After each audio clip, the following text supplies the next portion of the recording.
This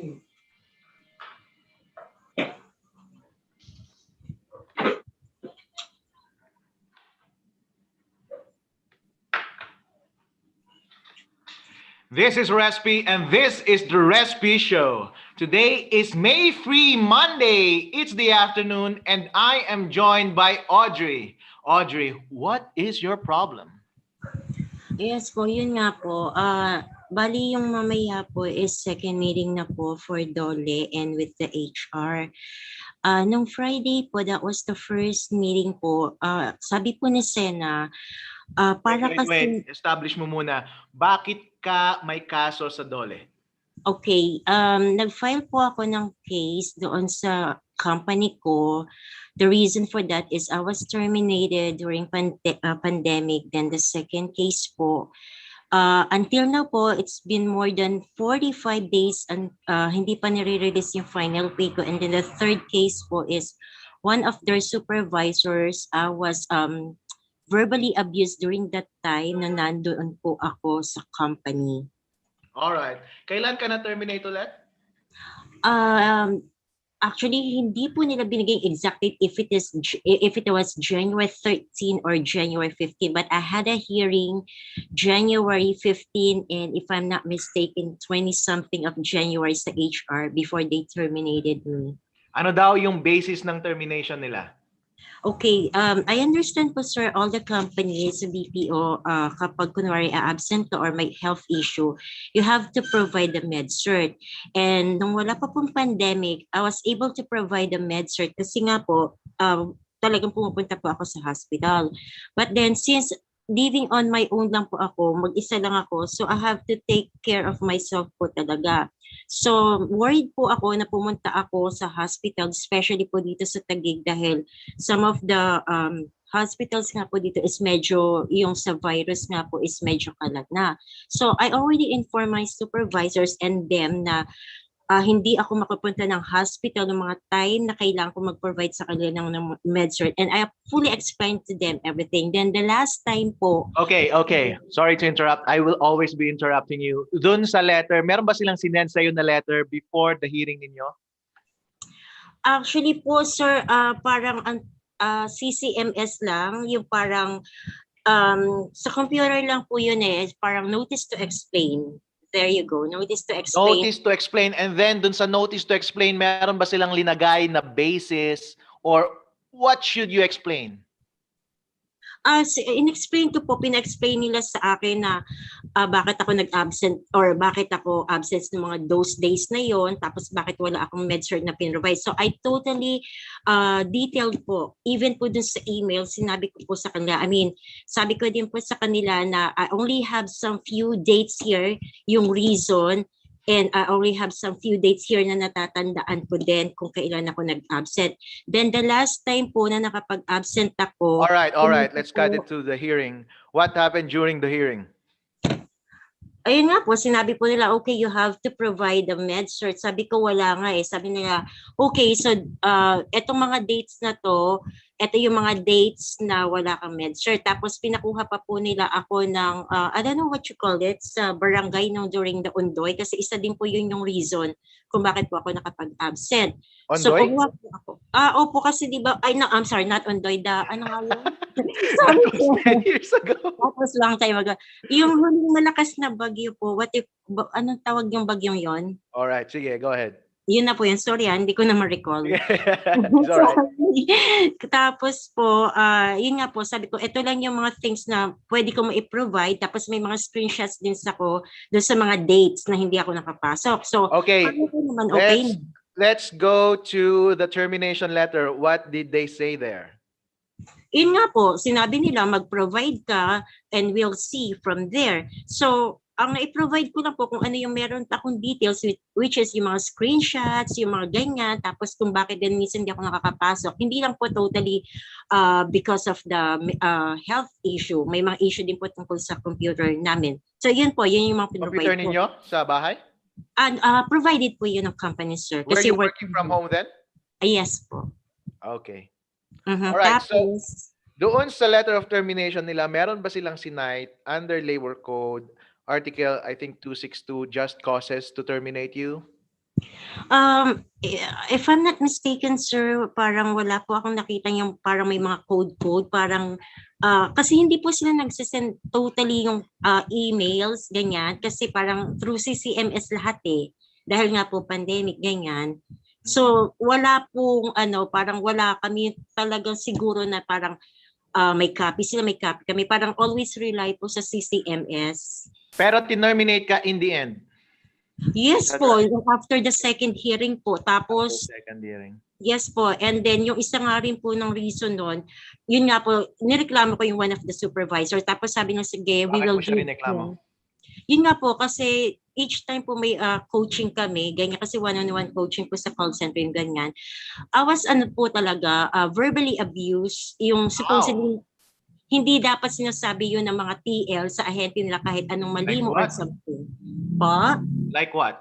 Like ito po, kasi di ba po, may sakit po ako, pero hindi naman po siya nakakahawa. So sinasabi ko po yung reason kung ba't talagang hindi ako nakakapasok. Then each time po sinasabi niya sa akin na, ano bang ginagawa mo kapag day off mo? Ano yan, hindi ka na gumagaling? Ano, AIDS ba yan? Sakit ba yan? May mga Wow. things po talaga siyang beyond beyond po na hindi niya dapat sabihin. Alam mo yon. Then each time po na ginaganon ako, nagkakaroon po ako ng emotional distress. Talagang nagpa-pass out po ako. Alam po yan ng mga You kaibigan mean ko. pass out? You lose consciousness? Yes po, afterwards, talagang nabablackout po ako, naghihimatay ako, ganyan po.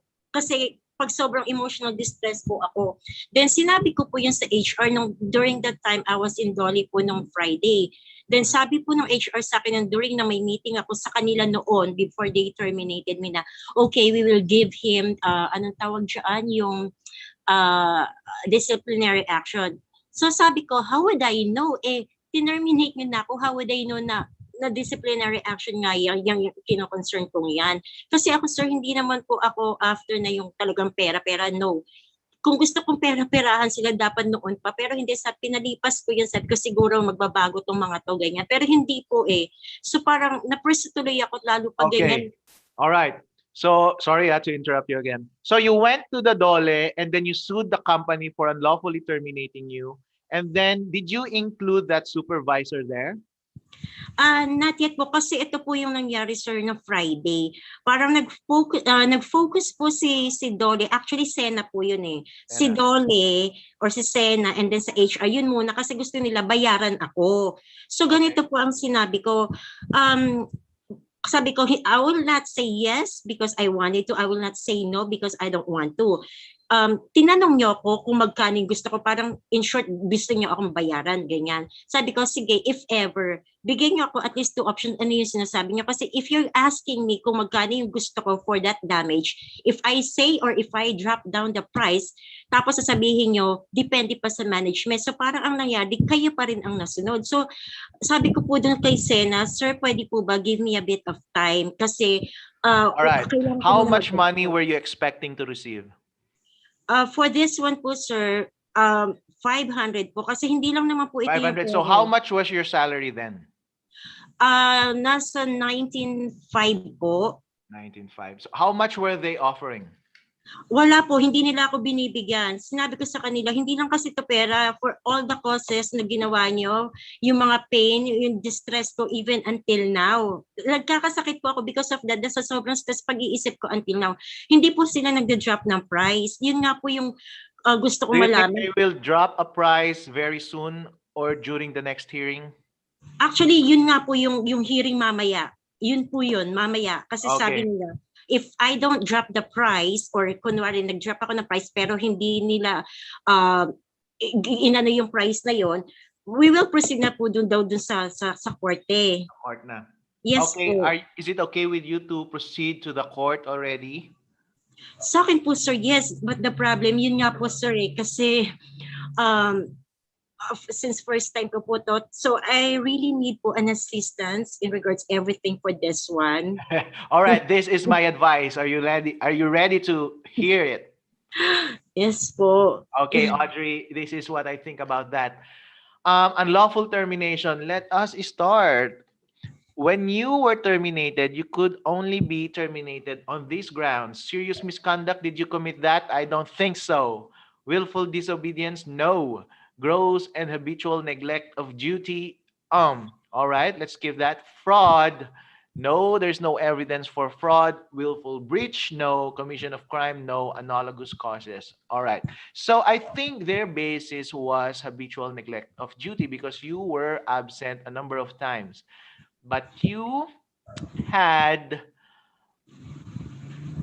pieces of excuse to justify your being absent then. But note the language of the law, gross and habitual neglect of duty. So it must be gross and it must be habitual. So if you absented yourself only one, two, three, four, five, and it was not habitual, then you could not be terminated on that ground. It must also be gross. It means it should be egregious. Parang grabe ka naman, sobrang neglectful ka na sa trabaho mo kaya hindi ka na, dapat ka na talagang tanggalin. Sa case mo, sabi mo, meron ka naman talagang sakit at that time, kaso nga lang walang medical examination precisely because of the COVID. And then, unreasonable yung demand nila na humingi ng kahit na ano-anong certification when it wasn't practical then to acquire those certifications. I think there was unlawful termination here. So what do you stand to get when there is an unlawful termination? The most, the most, the most salient benefit for you is back wages.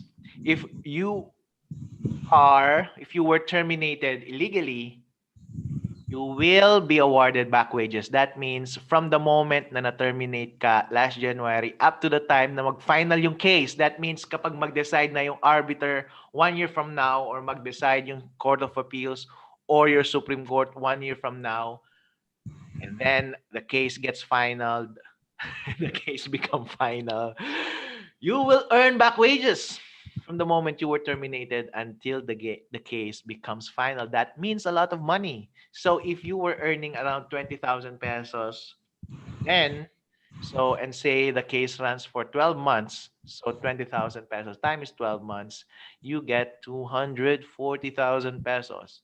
If it runs for 3 years, 5 years, 3 years, you will go up to around 3,600. I don't know. But it may be that amount. Well, yun, okay ba sa'yo yung amount na yun? That's the reason, sir. Kaya nga po ako. Sorry sige. talaga, sir. Ha? Wala Kung ako talaga. sa'yo nasa position mo, kung ako yung attorney mo, sasabihin ko sa'yo, alright, girl, proceed ka na sa arbitration ngayon. Pabayaan mo nang umandar yung kaso. Magpasa na. Ang next dyan is magpapasa kayo ng position papers in which you will argue substantively your arguments based on law and based on facts. Just remember to argue your arguments well. Argue your points well para manalo ka. Okay? Right. So, habang let me finish. Just konti na lang. Habang umaandar yung case, yeah. So, once you've submitted your position papers, give the arbiter a number of months to decide on your case. Once you've decided, then there will be a decision promulgated against the company. And at that point, medyo mag-iisip na yung company whether or not bigyan ka ng pera. Pero remember na the more na mag-temporize yung company, mag-delay siya at this time, that temporizing is working against its interest, the company's interest. Kasi nagtitake siya ng gamble, paano kung matalo siya sa arbitration case? E di magbabayad siya ng malaki. I think the company will be best served if it offers a certain amount of money right now for settlement. Okay. Sir, okay na po if I say something else. Sorry. No, just kidding. Go ahead. Okay. Yung about din po also, add ko lang po pala no, the details. Yung sa MedCert po pala, yung last time po, pumunta po ako ng hospital, okay? The last time before the day or days of that hearing. Pumunta po ako ng hospital, and this hospital here in Taguig says na they don't provide a MedCert anymore because of the COVID. So I already explained to them na hindi po kasi ina-honor sa BPO pag ganon. So, sabi po sa akin ng hospital, you have to go to your barangay and then ask for the medical assistance. So, that's what I did po. I went to Okay, the okay. barangay. Audrey, medyo secondary na yung facts na yan, alright? The fact of the matter is, determinate ka nila na hindi base sa just cause when you had justifiable reasons at the time to absent yourself, and it was reasonable that you could not produce the documents that would support your absence. It's all right. That's your only basis. If you argue in the arbiter, my suggestion is don't introduce facts that are not material or that do not support your main theory, because that will only confuse your arbiter. Okay po. So, how about po yung the second and the third case na final po? What are those? Yun nga po, yung sabi ko nga po, I was verbally abused to sa isang supervisor. Have you filed cases already? Sinabi ko po yun din sa DOLE, pero parang disregard na, sabi na kung gusto mong i-proceed yung dalawang other cases, then sa korte na yan. Itong ginagawa natin ngayon is yung bayaran issue lang po. Sabi Alright, niya, the DOLE was right. Ang jurisdiction lang ng DOLE is in regard to employment concerns, bayad, back wages, unpaid salaries, hindi natupad yung standards, etc. Pero kung sa tingin mo may ginawang masama yung tao sa'yo, sinaktan yung damdamin mo, sinaktan yung pagkatao mo, siguro unjust vexation yun sa korte. Or against merong isang bagong batas ngayon, gender, something like that, or against AIDS. I don't know if covered doon, pero pretty much at least merong offense na nakomit sa'yo. And if you want to pursue that case, you go sa prosecutor in the locality where the act transpired. Pero ayoko lang po yung, if ever po na mag-file ako ng case against sa supervisor ko dati, ayoko lang po yung may mga makukulong kasi syempre tao lang din naman that ako. That is the decision you make. But if it's just unjust vexation, well, may makukulong, pwedeng makulong and pwedeng hindi makulong. Pwedeng fine lang kasi magaan lang yung kaso na yan. Pwedeng makulong siya pero sobrang ikli lang, and pwede rin siyang mag-probation at any rate. Okay. So halimbawa po sir, no, kunwari po dumating sa point na gano'n, kunwari may makukulong nga, let's say siya ganyan, even a short period of time. Pero if I tell them na wag na lang, in case mag-pay na lang siya ng, for example lang, ng damage. Ayoko lang kasi may mga taong gano'n na makukulong kahit may masamang nagawa, ganyan. Parang gano'n, sir. Well, once you file the case, you can desist from participating sa prosecution, pero it is up to the prosecutor to whether to continue the case or not, with or without your participation. Okay po. So if he has evidence that can still support the case without your participation, likely na itutuloy niya pa rin yung kaso. Pero if none, practically, he cannot pursue the case anymore without you. Okay, I see.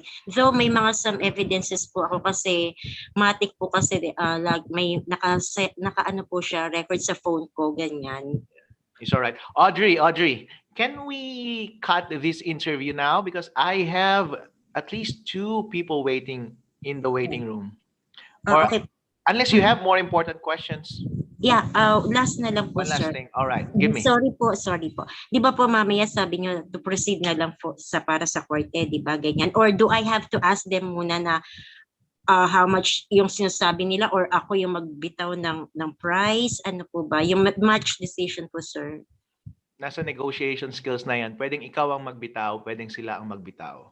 So, ano po yung if ever na sa palagay mo dapat yung ibitaw? Kasi alam ko mag-aano pa yan eh. Kung 20,000 yan and then tumagal ng 1 year yung case, I think reasonable na manghingi ng 120, 130 para kalahati. Kasi ang average ng running period ng case sa labor is sabihin na nating 1 year. So by the end of 1 year, if you won, you would be given 20,000 times 12, so 240,000 roughly. So, bigyan mo siya ng discount 50%, ask for 120. But nothing stops you from asking 500,000, 400,000 if you think that you want to pursue the case until the end. Okay. So pag ganun po, pag hindi sila pumayag, sasabihin ko na lang po na ano na lang, personal na lang sa next level or ano na lang sa case Yeah, legally. next level na lang. Opo. Tapos pag ganun po, kailangan po po ng attorney kasi wala po talaga akong ganun, sir. Kailangan mo na? Ng attorney. Siyempre, korte na po yan, di ba? All right, you can choose. No, it's not a court. It's an arbitration body, NLRC. Okay. Well, I haven't seen anyone do it like this, but you can represent yourself under the rules sa arbitration. So you can write your position paper. Yung critical lang na part sa arbitration in which kailangan mo ng isang attorney is yung writing ng position paper. So you can write that yourself. Okay. If not, you get a lawyer to write it for you. Para yung range ng fees ng lawyers naman ay makapal, so wide, so makahanap ka ng mahal, makahanap ka rin ng mura. Okay. Sige po. Salamat. Would that be all, Audrey? Yes, so far po. Thank you. Good luck sa hearing mo mamaya, Audrey, ha? Salamat po.